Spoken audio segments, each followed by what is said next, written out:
Hi. Short Bus Debate Club. It's a bus rolling. I can get on board. Hello, I'm Darren Jolly. It's time to get this short bus started. So let's roll and on with the show.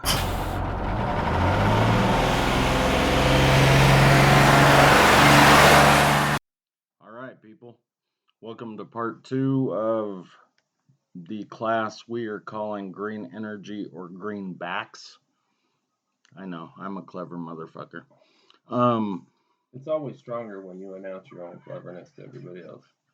It's sort of like suggesting that you're a self-proclaimed genius, you know? This is not Darren Jolly. I'm Brian Courtney, and we got a lot to talk about. This is Darren Jolly. So, well, we kind of finished off talking about just a bunch of random shit. But here's the main problem. I mean, obviously, all of the stuff we're doing is creating byproducts, and I think no matter what we do, it's going to create some kind of byproduct. Hopefully, it would be less toxic than other things if we do more research. But no matter what we do, there are too many fucking people on this planet. And I know anyone who's listened to an episode has heard me talk about culling the herd.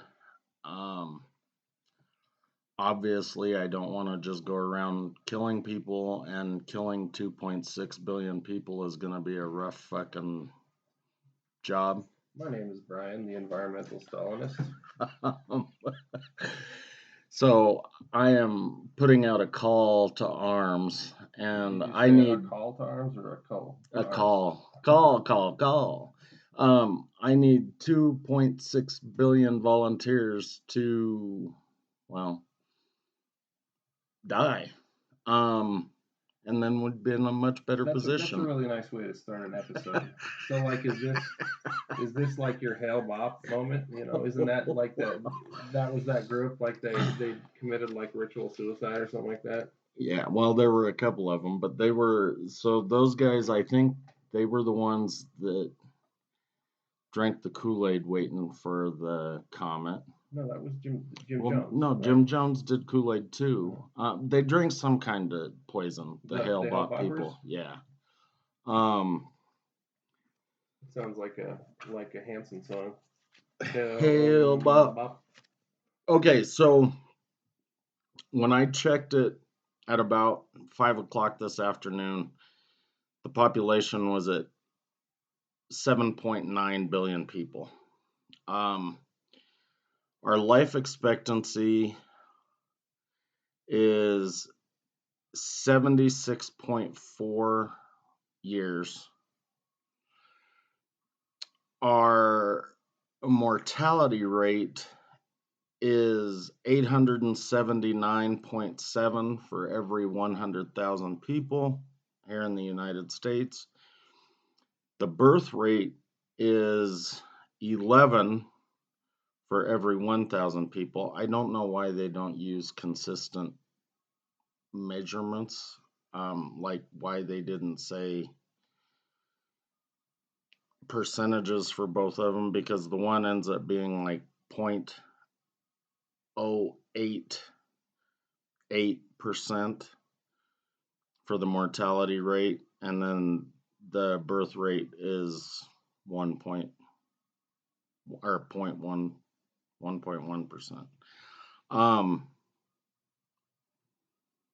I know I fucked up that decimal point. The fertility rate, which is different than the birth rate, is 1.66 in 2021. In 2023, it was also 1.66. By 2030, it's estimated to be 1.75. So just to explain the difference between the birth rate and the fertility rate, is fertility is essentially what a woman will have throughout the course of her childbearing years. And the birth rate are actual live births. So, too many fucking people. And we're not going to be able, everybody's talking about sustainable energy and everything else. Well, this is fucking energy we cannot sustain.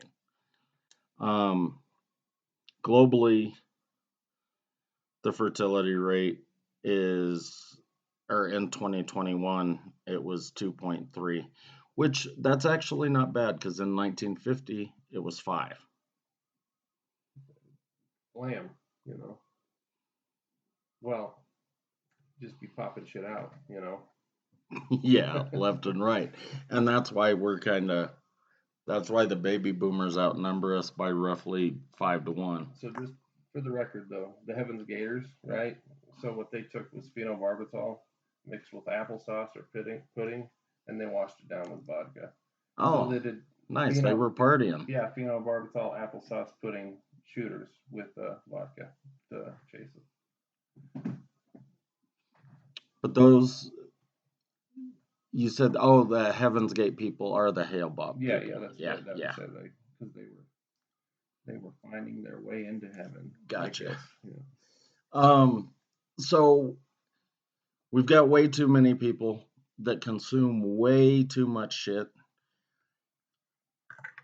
What do you think our answer is going to be? Well, I mean, at some point, one of two things has to happen. Obviously, nothing is reducible to a simple calculus, but it goes back to what we were sort of talking about leading into the break, right? And that is that Schellenberger's position was rooted in this rhetorical space that the people that we're talking about environmental catastrophe were suggesting. He's suggesting that they were sort of like cherry picking statistical positions. I think if you look close enough at his stuff, you probably would find a similar conclusion. But one way or another, you know, if you live in a finite space with a finite number of resources, there's a ceiling. That's, you know, I mean, what that is, the only thing that I'll acknowledge with regards to his position is that there's a lot of conjecture that's rooted in various different analytical dispositions that we look at, and to try to create a concrete, definitive space with regards to when, who, what, where, you know, what those limitations are, is probably, I mean, we can't even fucking predict weather, you know, barely, you know, I mean, to try to understand the ceiling limitations with regards to who and what, you know, what we're capable of doing is probably tough. But having said that, again, we're back to the finite, you know, so you either start to approach this from a good faith place where you analyze these things, where you can talk about investment, you can talk about trying to create ways to experiment, look at, find different solutions. But if you're not at least doing that in a way where you have gigantic financial institutions that, you know, or various different human institutions that get so hell-bent on their own spaces, their own financial interest in spaces, you're not going to be able to come up with solutions. A lot of the different things that I started to look at, and we had no intention initially when I asked you about whether or not we want to do this one, like I just sort of like re-looked at the Planet of Humans thing, you know, and the question as it related to green energy seemed to be one of those things that was sort of like pounding in our face. And the people that were taking a right turn from that, a lot of them were re-investigating the questions as it related to nuclear energy. Oliver Stone just released a new documentary. I think it's called Nuclear Now. Sort of an interesting discussion on the things that have happened over the course of nuclear development, the ways in which there was a real big backlash, in the wake of Chernobyl, in the wake of 3 Mile Island.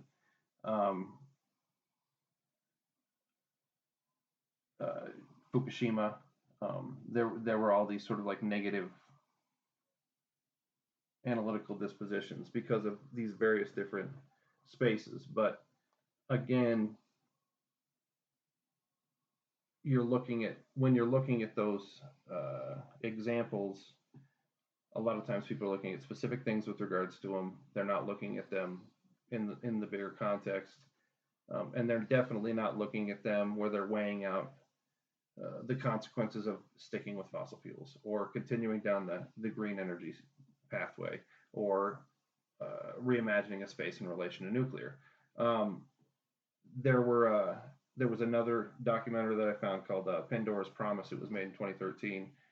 Schellenberger was a big presence on that documentary. Like a contributor, or he was just in it? He was in it, and he was both. I mean, it looked like, and he talked about how he was essentially an environmentalist when he was growing up, about how he was heavily tied to, I think his first young moment was, the redwood stuff, and he became a hyper environmental activist.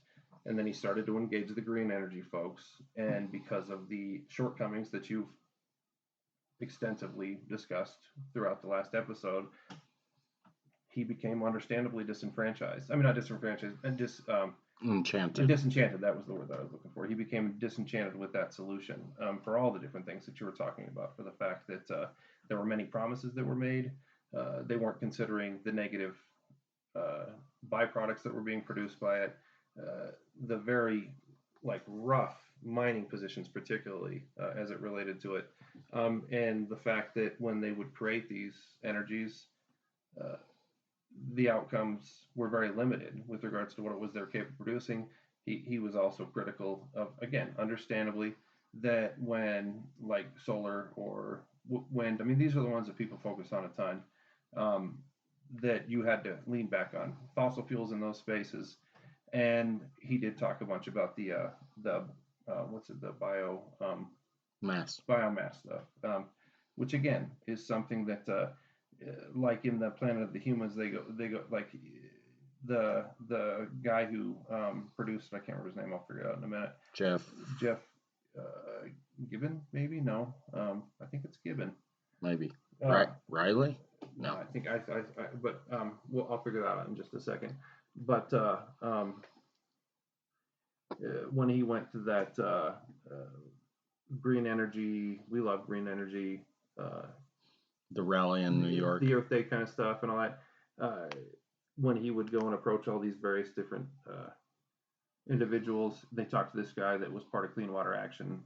When I was young, I got a job with Clean Water Action for 2 days. I went through the training, and then we went out and started asking people for money. And I realized the nature of what it was that we were doing, and I was like, this is fucking bullshit. So I fucking walked away from it. But he talked to a Clean Water Action person. Again, he talked to RFK, I think, was at it in that instance.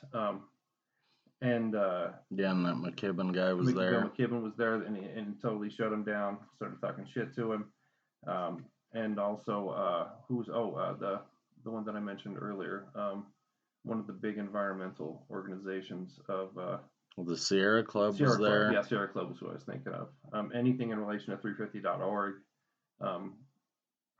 they all just were pumping up these things that they put in the category of green energy.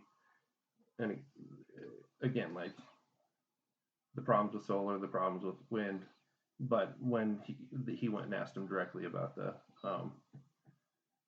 burning of these trees to create fuel, and he would ask them directly, do you think this is a good solution? They all made the same analytic argument. It falls in the category of green energy, therefore, and this is a relative level of absurdity that makes it's just like the society putting a gun to its head and fucking blowing its fucking social brains out. So in those spaces,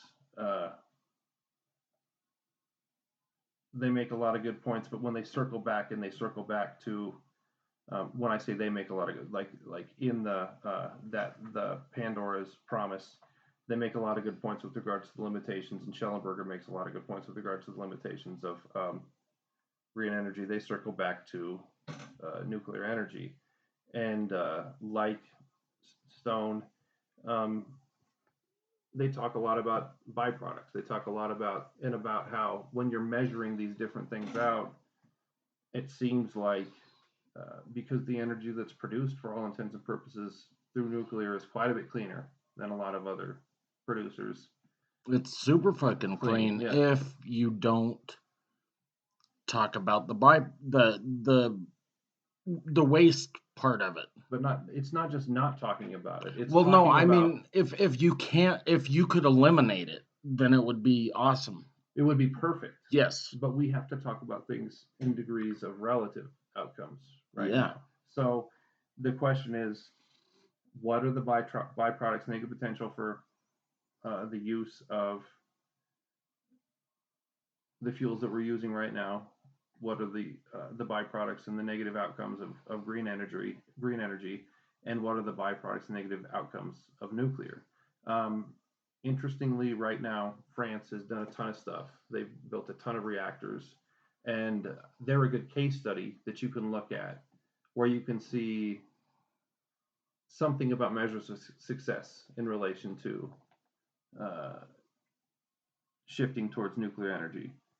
No matter what, you can't downplay or bypass the significance of how you deal with the storage, right?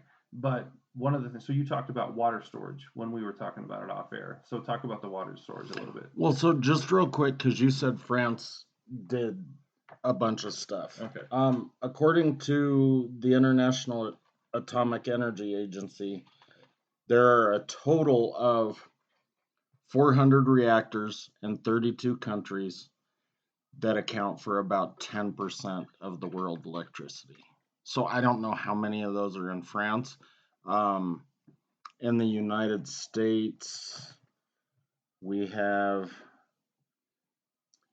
a total of 93 reactors at 55 power plants in 28 states. And this is stats from, just so I know, from the this international. Year, yeah. So the waste comes out, well, I guess there are two different types of radiological waste. When talking about nuclear power, the waste comes in the form of what they call spent fuel rods. And a fuel rod is just what it sounds like. I mean, it's some sort of metallic rod that's filled with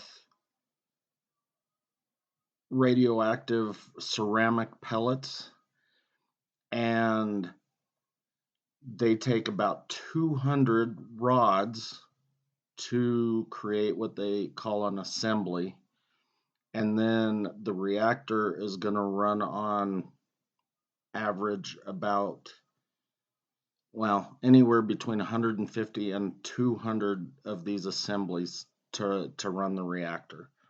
A lot of that depends on which type of reactor it is, because one of them is a pressurized water reactor and one of them is a boiling water reactor.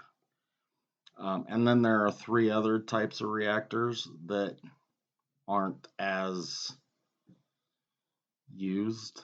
But so these spent fuel rods, the assembly is roughly 14 feet long, and they need to be changed every 12 to 18 months because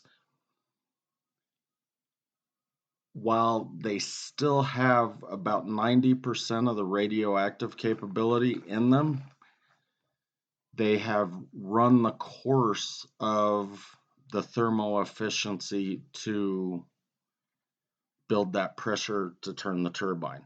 So technically, and I didn't get into this, but technically, because of the magnets used in the turbines in nuclear reactors, they're using rare earth elements also. So there is going to be some of that waste also. But just the spent fuel rods, so by law, they have to be in a pool that is concrete and steel reinforced. It's got to be under a total of about 20 feet of water. Most of them use 40 feet. These rods get so hot that the way that it works is there's a pump cycle. So water has to constantly move over these. So there's 40 feet of water that's constantly going around this pool. Because you have to get it to release that heat energy at that point in time. Yeah, just to keep it cool. Because if the water stops and stays in place, those fucking rods are so hot that it's going to boil the water out. Then the rods catch on fire and then start leaking radioactive waste, and then more rods catch on fire, and it ends up being another 3 Mile Island or Chernobyl or Fukushima, whatever. 3 Mile Island was not nearly as there was some liquid leakage in that one. Like the outcome of that one was overblown. Chernobyl was a lot different, and they didn't have the capability of containing because they built they essentially converted a facility that they used to create nuclear weapons into a power plant. Yeah, and which means that they didn't. Like with Fukushima, like when Fukushima melted down, the problem, the deaths from Fukushima had to do with the wave, right? Not so much but they managed to contain when it was overheating. That there wasn't a real leak. They were moments away from feeling like they had to fucking move everybody. And curiously, this is why I love Zizek, they were gonna get everybody out of fucking Tokyo and move them to fucking Siberia for a minute, and they were actually talking to Russia about that, which was like, in terms of like dealing with the transnational, economic, ecological tragedy or potential nasty situation. They were working together. They were trying to fucking find a solution. But I don't want to get too far away from what you were saying. It's just important that, like, people look at 3 Mile Island. There was some leakage. The leakage didn't amount to barely anything. Chernobyl was different. It was different because they didn't construct it properly in the first place. And despite the propaganda in relation to Fukushima, they actually contained it very, very, very, very well. So no, that's fine. I was just using those because I know, and those are things that were on the news, like, and I was gonna talk about it because it didn't make big news, but down in New Mexico, outside of Carlsbad, they use this salt mine that's basically 2,100 feet underneath the ground to store old, what they call true waste, which stands for transuranic waste, which is greater than uranium. I was once uranium, but then I became another thing. Right. So I'm true. I identify myself as something else other than uranium. So they store all of this shit down there, and in 2014 they had a leak, but I don't remember fucking hearing about it. So I just think it's kind of funny. But the reason they use that salt mine is because salt grows and automatically, fills cracks and yeah. So was that something that it had gotten to the point to where they had gotten the rods down to a certain temperature where they could put it down there and there wasn't a problem like that? Or well, no. So that the answer is no. Okay. Rods are not supposed to be stored there. And that's why I was kind of saying they're two different things. So I don't know, I think it was 2009, but I could be wrong. I'm just guessing.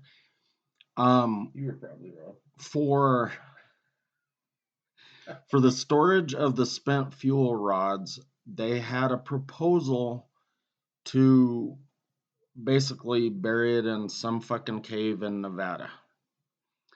Nevada said, fuck you, we don't want it. Lots of states that would have been in between, like on the train tracks or whatever, said, fuck you, we don't want that shit coming through our state. So they ended up shutting it down. So, at least according to what they're telling us, these spent rods are still in pools. So, because of the fact that we generate 2,000 metric tons of spent fuel rods every year, that's the United States, that's not globally. They're building more pools so that they can put more shit in them because, again, they have to change the rods every 12 to 18 months. But there's another system. So now, according to the Nuclear Regulatory Commission, they can stay in the pool for 5 years. And if they need to, or they can want to, I guess, if they've run out of room, then they can apply for a license to move it to what they call dry cask storage. And dry cask storage are these huge fucking metal barrels that have boron in them and iron, and you put the rods in there and whatever. But that's where most of them, once they get to the point where they lower the temperature enough, they end up getting put into, from what I understand. A lot of the storage goes to, I mean, at least, I don't know. I mean, no, I don't know the answer either for sure. I just know that a lot of these the reactor companies were complaining that they had to build more pools because it's my understanding, like there is, I think it's 21 nuclear power plants that have been decommissioned here in the United States. But they're still, like, they've got a higher security and everything else because they've still got these fucking ponds that have all of these fucking storage rods in them. Well, one of them they shut the plant down in like 1986. So that's been almost 40 fucking years that they've been running those pools. So clearly, for some reason, even though it said 5 years on the Nuclear Regulatory Commission website, they're not moving it from wet to dry in 5 years. Because the companies are complaining that they have to build more pools and all of this stuff. So I don't know what makes a company special enough to where they can move it to dry. And I know that a lot of them are moving to dry, but not all of them.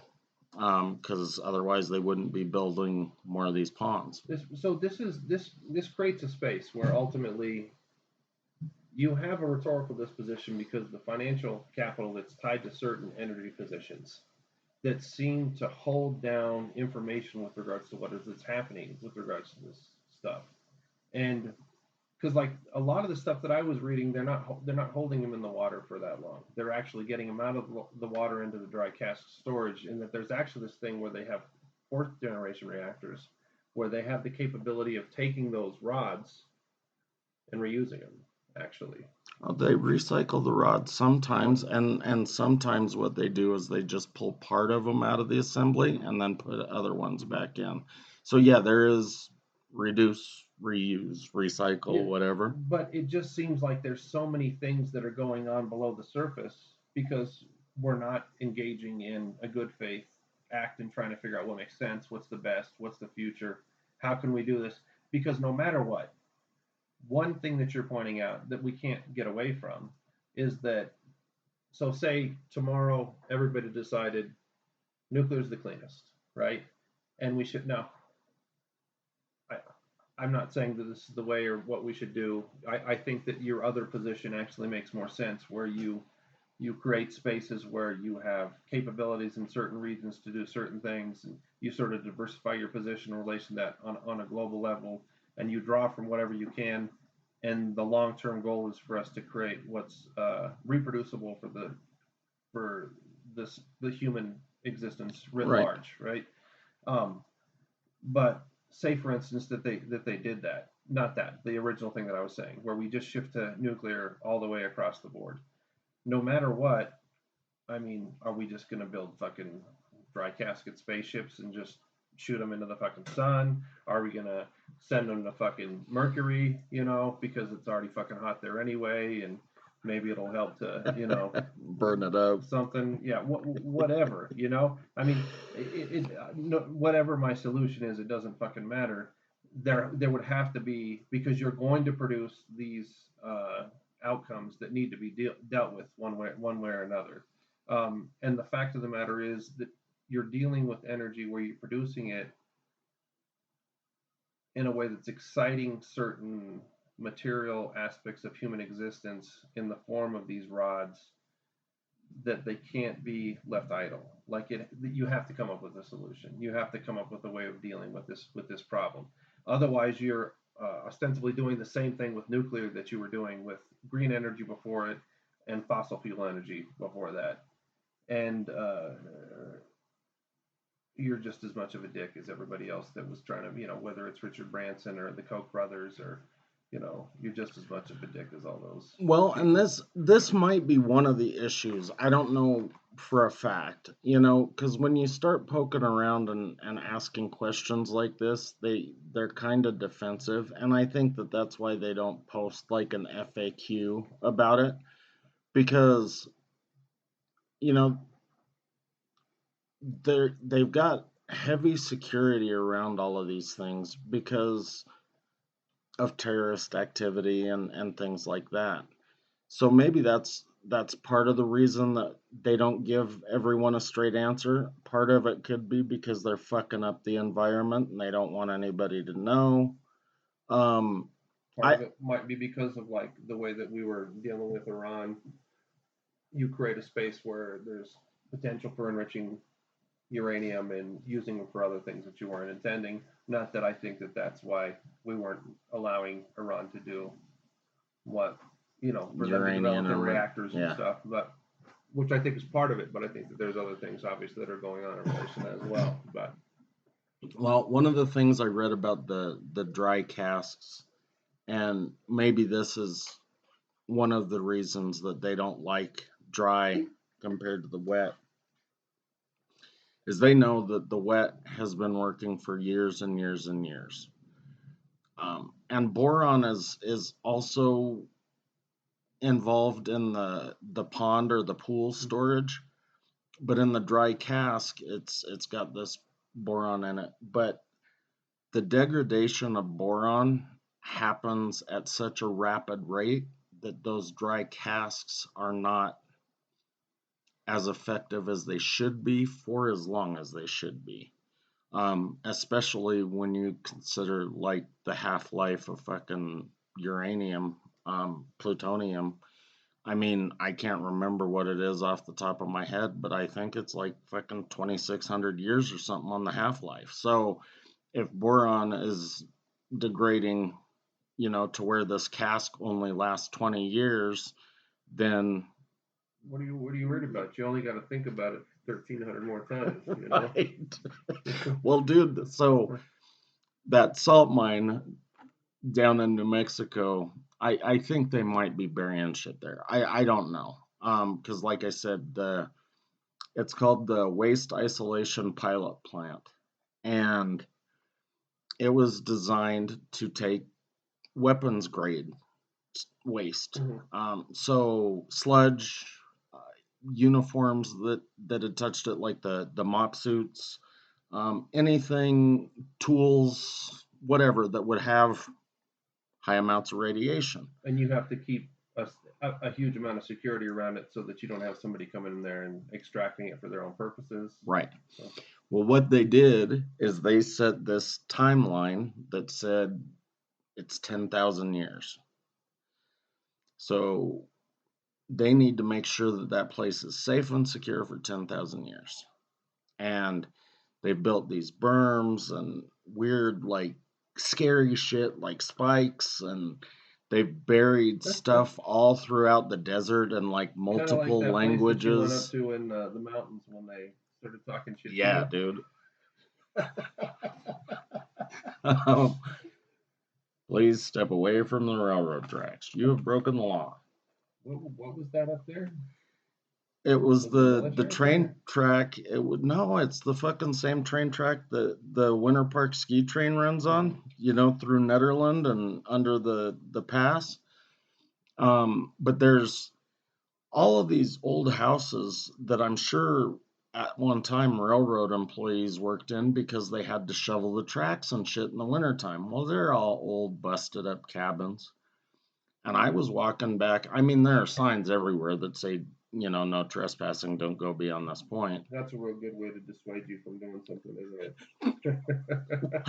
Well, I was really curious what was back there because, I mean, obviously the Department of Transportation doesn't want somebody, taking down a train tunnel. But I think there's something else going on. I don't know what it is. They should just get a protected dike. Don't go there. Don't go near the railroad tracks. Sorry, that was a reference to Robin Williams. Well, it could have been like, it just reminded me of that movie, The Mule, when he's like, hey there, young fella. She's like, young fella. And she said, we're dykes. Dykes on bikes. And he goes, oh, sorry. Well, I still think it's the pressure regulator or some shit. And she said, thanks, old timer. And he said, you're welcome, dykes. And he walked away.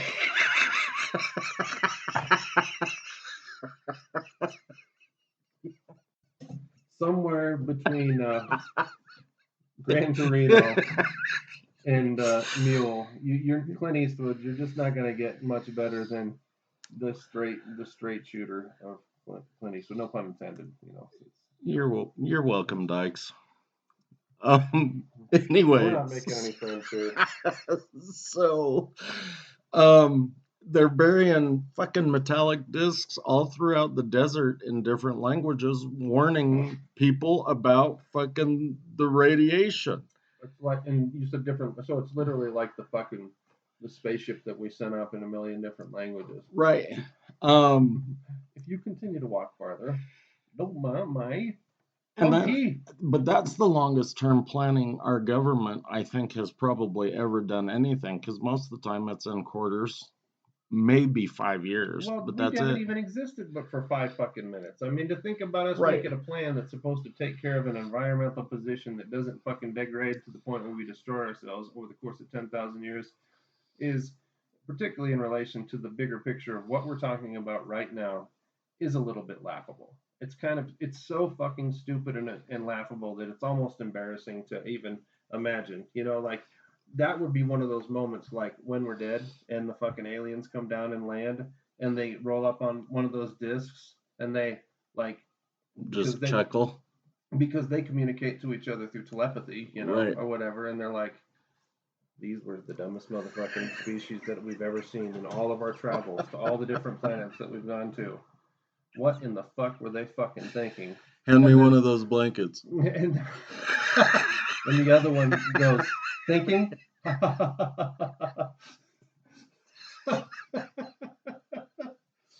We are dumb.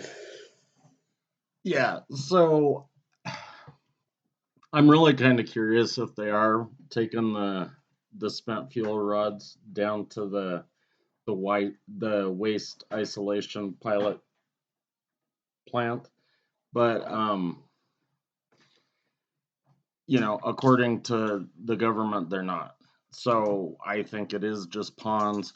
But a lot of take that at face value. Yeah, most of the stuff that they're burying down there is in those similar casks. Okay. They're the big, dry cask, and they've got like a half a cask and a larger one, but either size has to be transported by those big fucking semi trucks. Like they were talking about how they have 10 scheduled deliveries every year, and they're hoping by 2024 to increase that to 17 per year.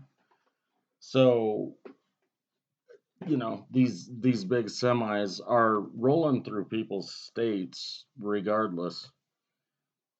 You got something on your leg, dude. Yeah, Kettle's just puked on me. Oh, gross. You want me to pause this? No, keep going. I don't know what the fuck I'm supposed to say. So, yeah, the United States, again, 2,000 metric tons of spent fuel. Now, one really cool fucking stat that I read off of, I can't remember which site, but basically they said that a chicken egg worth of uranium will provide you enough energy for your entire lifetime.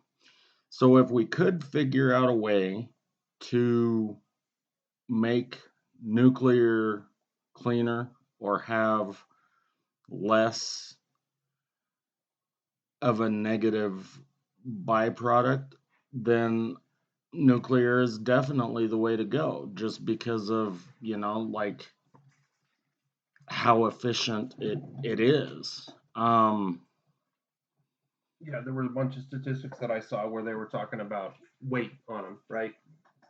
And this guy says, this thing that's the size of my pinky, and it's real heavy, you know, but they'd say, 1,000 tons of coal, whatever relative in gasoline, whatever it was that they said, whatever it was that they were using. But I mean, again, good faith acts. Like we have to start looking at whatever it is that's going on down in those salt spaces, whatever it is that's going on in those areas where everything's being, it's odd. Like I didn't realize, like Eisenhower is like swiftly becoming one of my favorite presidents of all time. Because of the interstate system. Yeah, it's all about the linking up of things through roads. Yeah. No, but you fucking douche nozzle. Aside from the fact that he's the first person that used the term military-industrial complex, right? When the Soviets were ahead of us in terms of producing the reactors in the first place, and I can't remember what it was that he called it, but to make sure that the Soviets weren't giving their technology to Europe, we started to give our technology to European countries to develop their nuclear reactors. We started giving it to them for free. And that was something that it has a spin on it that takes the rhetorical disposition about the way that we identify ourselves when it comes to questions of, innovation, of potential, out of the context of the nation state. And of course, he was doing it as an American on behalf of American interests. I'm not going to totally altruistically identify Eisenhower's acts as, something that was being done just for the sake of good per se. But it was still something where you could think about things in terms of selling them, but they didn't think about things in terms of selling them. They gave that information, that technology, that capability to those countries. And if we're going to play this game in a way we're going to survive as a species, we have to play the game like that. And I think that Eisenhower had a better, coming out of World War II, as having been a huge general that had to deal with all the bullshit that was going on during that time period. He was disconnected from the FDR Truman politics, and he had his own sense of it. And I think that he really had a more human perspective on the direction that things needed to go in. I really like the idea of, sharing that information. And the only reason I say sharing is because I think that a government could share with lots of other governments, and those governments could then help with the research and development of something better, more efficient, less detrimental, all of these good things that could happen. But so under the guise of security and, from a military perspective, Joe Biden recently signed an executive order called America's Supply Chains and Becoming Less Resilient on, less reliant on foreign countries. And that was about the rare earth mineral stuff. Yeah. Donald Trump wrote 2 executive orders that were nearly fucking identical. What were the numbers on them, Rain Man? Well, so Biden's was 14017. 14017. And Trump's were 13817 and 13953. But they were all almost fucking identical. And I don't know if it's so that they could show the public that they were doing something. But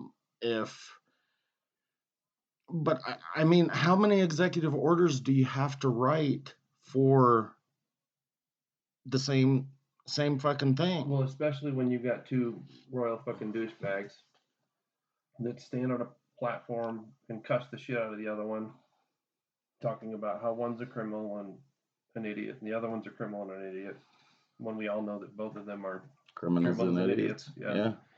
Reminds me of the scene from Game of Thrones.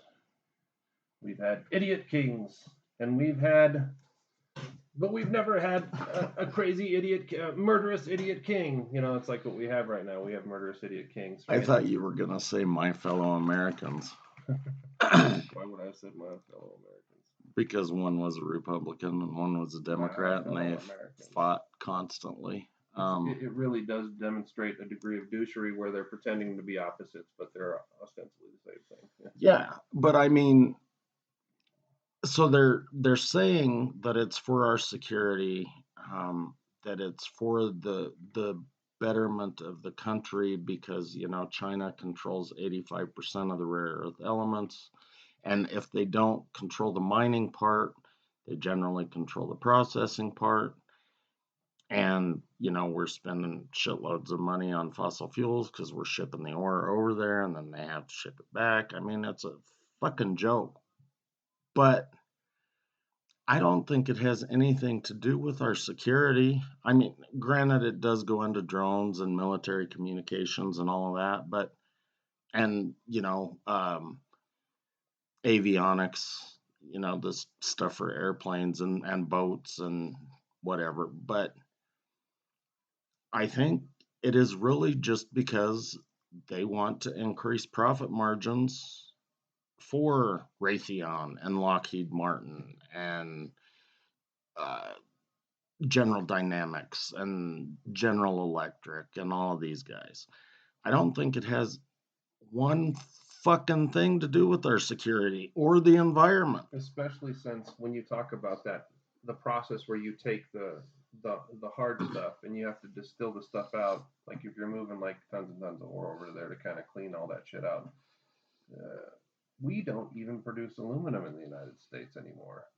I mean, we're not, because of the byproducts that it produces. So let's be honest, like the posturing with regards to, China this and Russia that and Democrat this and Republican that. Like, we create these rhetorical spaces where conflict is presented in a certain way, but my God, like, we just send the Uyghurs in there and let them clean that shit out, and they can all die because the Chinese can herd them up and use them as the slave labor that they want to use them as. And I don't know that that's what the Uyghurs do. It does kill a lot of people, though. I mean, because it's toxic. It's lethal. Yeah. And So again, the company that owns that Mountain Pass mine in the Mojave has opened up. They had a processing plant there. They opened up another one in Texas, and they're sprinkling the waste across the desert, which I think is fucking hysterical. But I don't think that the scorpions think it's hysterical. no, they don't, and neither do the Joshua trees or any of the stuff. We got rid of all the Joshua trees because we needed to make that solar array out there, right? I mean, not they started to remove all them out there for that. So well, and that's something that we didn't talk about either, was the fact that those solar panels last maybe 10 years, turbine lasts 25. And what you got to do to make a fucking solar panel is just lethal nasty shit, dude. I mean, it is not. You fucking hipster doofuses got to get over yourselves and look at the consequences of what it is that you're worshiping right now. You got to think this through a little bit more clearly. Well, and those guys, that's what I was going to say, is that if it wasn't for the dipshit that has a fucking license plate that says save on gas, on his Tesla, if the United States government thought that they could get away with it, which clearly they can because they're sprinkling shit all over the desert, if they could get away with it more, then we'd have a processing facility over here by Red Rocks. But at some point, these Earth Day t-shirt wearing people are going to say, that's wrong. We're green people. Why don't you ship that shit back to China? They're not going to put it by Red Rocks. They got to make sure to have their nice concerts, Like, it's got to be a little bit further away from Red Rocks. Well, the fucking mine is real close to Red Rocks. Yeah. What Heritage Square, right? That's where we used to ride the Alpine slide. Yep. Yeah. So, I mean, it's right down the street. And I mean, we didn't talk about copper mining or any of the other mines but all of those things go into these green technologies. And, for our listeners, I'd like you to do some of your own research, check on some of this stuff, but we're wasting more fossil fuels by pretending that we're green than if we were just using fossil fuels. So this is actually the only argument when Schellenberg talks about his stuff. I like, because sometimes when he makes that, like the Malthusian environmentalist argument, sometimes I think he starts making those arguments because he's arguing against the person who he used to be, right? It's like sort of self-hatred from what he was at another point in time. But I honestly think that when he says we need to deviate from the green technologies and go back to fossil fuels, it's literally because he's trying to say the way that we're doing it right now, we're using 4 times as much when we could get back to a quarter where that's at to do the same thing, and then we could create the segue back to nuclear, because he's sort of like one of those nuclear worshippers, which again, like we're talking about here, we need to make sure that we're doing our homework. We need to make sure that we're seeing what the truth is in relation to it, not like we've been doing with green energy for the last fucking 20 years. But if that's his argument, there's a degree of reasonableness with regards to it. But I can't buy that that's his whole argument, because he talks about, economic growth from here to eternity, as a positive, and worshiping capitalism. Obviously, he doesn't know the difference between capitalism and socialism, and I would be happy to talk to you about that anytime you want, Michael Schellenberg, but you're going to have to read a fucking book before you talk to me about it. You can't just posit some rhetorical bullshit that some fucking environmentalist said about what it is that socialism is or what it is that Marxism is. You're going to actually have to know what you're saying if you want to talk to me about these things. But given that context, the way that he idealizes concept of capitalism, of growth, that's absurd. But at the same time, if green technology is demanding more outputs with regards to fossil fuels, then we need to be taking a long, hard look at what it is that we think we understand about these things. Like you said, do the research, look at it, figure out what it is that's really happening. And if you have a financial relationship with them because you get paid for them, paid by them, then fuck off, as far as I'm concerned. Yeah. You're not being honest with yourself. I kind of, and you and I talked about this yesterday when you mentioned the book to me, because everything you described made me think that the guy was just a complete fucking retard. Or owned by them. And yeah, that's what I was going to say, is that, maybe his publishing house, whichever one it was, is being influenced by somebody else, and they said, no, you can't say this, or if you do say this, make sure you counter it with that. But I don't know whether or not that's true either. I mean, but I do know historically lots of books, maybe not at the publishing and editing level, which is kind of what I'm talking about here, but on the banned book level, once it was released, lots of books were banned because they would hurt certain industries. The Jungle was banned because of the slaughterhouses and the meat industry. The Jungle, ironically, we're backed up in Sinclair. So, just, do some research, check your facts, and don't believe a guy just because you liked what he did on the Twitter files, or whatever. Yeah. One thing doesn't necessarily have to do with the other. And honestly, I did like what they did there. But he might have written the book just because he wanted to make some money, and the publishing company said, we'll give you $1 million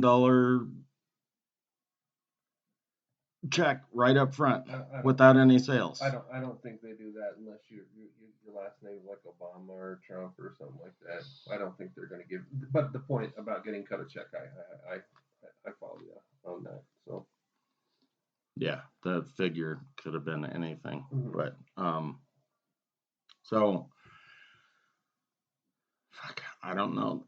Again, I mean, this is the second episode we've done on the environment, and we still have come nowhere near the depth that we needed to, because there's so much to be said. I mean, really, we could probably do 2 or 3 weeks on any of the technologies that we talked about. 2 weeks on biomass, because you got to do some research. Solar, wind, hydro, all of them. Yeah, we didn't barely talk about hydro. There's a ton of green stuff we didn't talk about barely at all. So yeah, but hydro, well, I guess it depends on what you're talking about. But like, I know here in Denver, like in the summertime when it gets really hot and we start having like the rolling blackouts or the rolling brownouts because everybody's got their AC on, they crank up the power plant out at Georgetown and they run water up the mountain and then they run it back down. The irony is that you got to have a pump to pump it up there. You got to create energy to make energy. So, I mean, you're still using fossil fuels. Use energy to make energy. Yeah.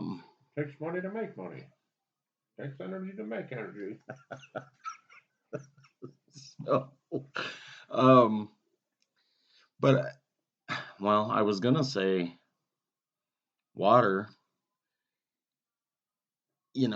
is more consistent than the sun or wind or whatever, but even that is a year to year or a month to month thing. As long as you have it, right? I mean, not everybody's got got fucking Niagara Falls and all that shit, But even still, that's always going to be, as you're suggesting, a matter of degree relative to what it is that's coming down the pipe, so to speak.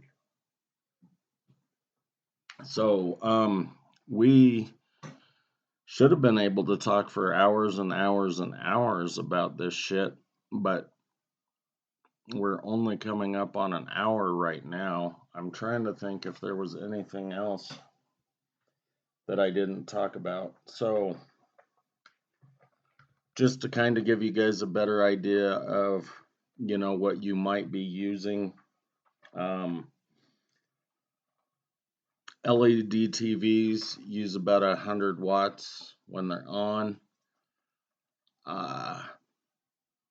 If you're watching something in high definition or 4K, the higher the resolution, the more power you're going to be using. Same goes for like your Xbox or your PlayStation, and you're right around 100 watts if you're just playing, but more people, more resolution, more power. I already talked about the electric cars and the reactors. I'm going to go off on just something for just a second. Yeah, that's fine. Okay, so one thing that's becoming a really bad habit is for us to meditate on progress as if we move forward, and every step is a move ahead, right?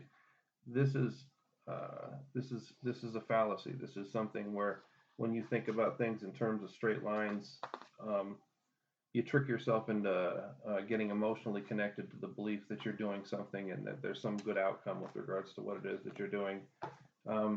We need to get away from this type of thinking. We need to get ourselves into a place where there's a guy who announced candidacy for presidency recently. Originally, he did it through the People's Party, but he moved to the Green Party. His name is Cornel West. There's a phrase that he repeats over and over and over again by Samuel Beckett, and it's a phrase that points to the fact that you don't think about history in straight lines. You don't think about progress as if you're moving from one space to another, and that you're always inevitably getting closer to the goal that you're trying to get at, which is the definition of teleology. But just like all the bullshit with regards to Marx, but I'm not going to go down that pathway. The point is that, so he says, Samuel Beckett says, fail again, and fail better. So the point that we should be thinking about as a society is that we need to not subjugate ourselves to the process of capitalism per se. We need to subject ourselves to the process of getting better as a society.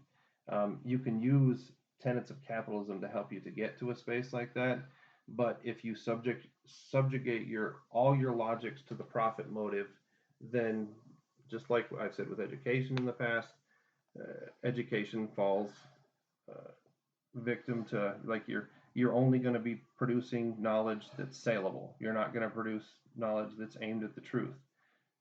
When you're talking about something that could, the failure to analyze it properly, the failure to analyze it properly could result in the death of not just fucking humans, could result in the death of everything on this planet for the most part.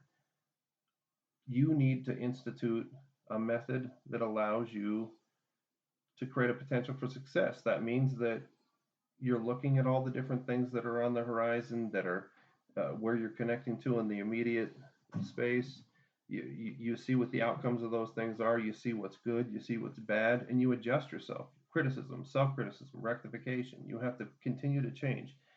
You cannot play this fucking game where our connection to the market dictates are the only thing that allow us to move in a certain direction. As our buddy Janae had suggested, this is capitalist time, and capitalist time is not going to solve our problems.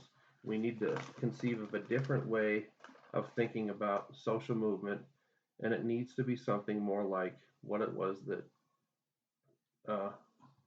brother Cornel West said, where we fail again, and we fail better, because we're not going to get there straight away. We have to keep revolutionizing our position in relation to what we know, what we think we know, and create a real solution. Otherwise, we're just doing things to trick ourselves into feeling better, like we're creating an outcome that's going to lead to our salvation, but all we're essentially doing is making things infinitely worse. Because that's what the reason why we're looking at green technology is, because in theory it was a great idea, but it's not producing what it was that we thought it was going to produce. The inputs are brutal. They're brutal in a number of different ways. Go talk to the people in the Congo about it. Go talk to the people in northern Afghanistan about it. Go talk to these people in the northern central China where that mine is, and you'll see what the outcome is. And if we don't at least sort of try to find a space where we're taking the world that we exist in, that ontological space, and attaching our ability to understand that epistemological space, and sort of revolutionizing that space over and over and over again, and doing that not as individuals in isolation, but doing that as, I don't know, sort of like the Nuggets were when they were winning the fucking championship, where you had this guy that was sort of the leader, but they were all sort of operating with the same mind, where that subjectivity sort of transcends a singular space, where our subjectivity is something that's more integrated, something that's not, you're not just yourself, you're part of something that's bigger than you are. So I'm done. I'm off the No, soapbox. dude, I'm down with that. The only thing that I would say is that in order to make it work, and I'm not saying we need to think in a linear fashion in any way, shape, or form, but we've got to have a fucking starting point. And in order to fail, and fail better, fail more, whatever, you've got to try some things. And that starting point, you know, well, once you start, you can fail. Learn what you did wrong, try again, fail again. I'm down with that. That's fine. But we've got to, and I think that that's where I have such a hard time with it, is that these problems, whether we're talking about education or politics or the fucking infrastructure or the environment, whatever it is, the problems seem so great that I don't know where to start. I mean, this is where you and I decided to start, but Well, all these other things are already happening. Like, it's just a question of how to draw these other bodies into that space where they're. I mean, the first point is what we're doing. You draw. I mean, and you don't need me to tell you this. We I draw out the figured you lie. were telling the listeners. Yeah, we draw out the lie, right? And the various different iterations of the lie. We have all these different variables that are in front of us. We have tons of possibilities. Like, it's just a question of how we relate socially to, and yeah, like that's, I mean, I could, blow up fucking BlackRock, but I think they're probably going to blow me up first. They've got a lot more resources than I have. But as long as that social space, and the social space that I was talking about already exists, it exists in institutions like BlackRock. BlackRock exists for itself. It doesn't exist for society. Right. Just like, I mean, it's curious, like Yanis Varoufakis and Slavoj Žižek have talked about this, many, many times. I'm getting into Etienne Bolivar lately, so I'm going to try to figure out where he's at with regards to it. But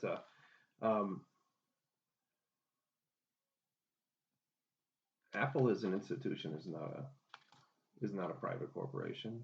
It's a self-contained socialist entity. A lot of these tech spaces are self-contained socialist entities. I mean, we got to find a way to, like I said about what was the pirates, the East Indian Trading Company, right? I mean, that was the first. I don't give a fuck what anybody says. That was the first iteration of socialism. It wasn't fucking Marx. It wasn't fucking. It was these people that transcended this singular disposition, and they started to work together towards a collective good, you know. And of course, you can make all kinds of arguments about rational self-interest, but that's all bullshit. They knew that they could get more if they worked together. The question is just, how do we transcend those like tight social spaces to where like everybody's, and to where it doesn't turn into something like the bastardized concepts like the Soviets or like the Chinese, you know, the passive revolutions like Gramsci referred to. Like, we needed to get into a space where I'm not going to spend a lot of time like focusing on, because if I look at it like the way that you were talking about it, I start to feel like Atlas, you know, and I can't do that. You know, all I can do is what I can fucking do. We just need to draw people into the conversation and to, you know, to force them to acknowledge that their epistemological foundations are bullshit. I'm not Atlas. I'm fucking Sisyphus. Yeah, I work at the post office, brother. I know. I push that fucking boulder up the hill, and it rolls back down every fucking day. I am Sisyphus. That really is like the nightmare of my existence, is that poor fucking bastard. Like, I really do feel like it is just over and over again. Dude, that's what I feel like all the time. And it doesn't matter. Good job, bad job. I mean, all my life I've felt that way. Or, like, you know, I talked about in my book, I feel like I'm just on a fucking carousel, just going around and around. Same shit all the time. It could. What was it? Perseus that stole fire from heaven? Was he the no? No, Perseus. He was the one that was in that goofy fucking movie. Yeah, Perseus was the son of Zeus. But or one of the sons. But just yeah. a half son. What are they? A demigod, right? Demigod. All right. So, do you want to jump down this Greek god rabbit hole, or should we finish this fucking thing? I just think that the only thing worse than being Sisyphus would be that dude that was pinned to the fucking side where the crows went up and pecked his eyes out in his chest, and then he'd wake up the next day and start over and do it again. That's like Sisyphus, like on like Clive Barker acid or something like that. So, well, at least the dude against the wall didn't have to make a lot of effort. He just had to sit there. He just had to sit. That sounds like I feel so much better. I mean, you're fucked either way. Prometheus was what I was trying to think of. Yeah, Prometheus is I don't know, pushing a fucking stone up a hill, that would be exhausting, but getting pecked to fucking death by fucking crows day after day after day would just fucking suck, dude. No doubt. And just so you know, I'm pretty sure that if the humans die, all of the animals are dying. The only thing that will actually, in my opinion, be okay is the earth, because it's going to heal itself. It's just... all the animals are going to die if we die? I'm pretty sure. I don't think all the animals are going to die. Okay, maybe not. Cockroaches and Keith Richards. Keith Richards is still going to be around. He'll be the one fucking sitting down there at the whip facility, warning people when they show up in 10,000 years. There's radioactive waste under here. Didn't you hear that fucking disc?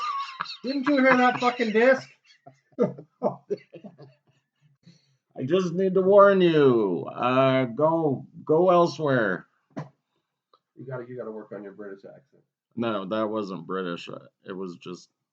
Do you think his British accent is going to wear off after 10,000 years? No, I just was doing a fucking voice, not... Well, if it's Keith Richards, you know. Sorry, dude. Do Keith Richards to show me. I mean, my British accent's very bad. We need to try, fail, try again. You need to teach me the way. I was demonstrating in a physical sense. I had heroin needles sticking out of my eyeballs. I was getting my blood pumped out of my body and pumped back into my body. All right. On that note. All right, people. shortbusdebateclub at yahoo.com. 720-334-ROLL. We are going to talk about, green energy and, I guess, books and TVs, movies, environmental shit in relation to that. I have Yeah. some thoughts. I've gone over some stuff. I'm feeling good about it. So I still need to figure that part out. But anyway, you know where to catch us if you need us. And we will talk to you in the next episode. how do you?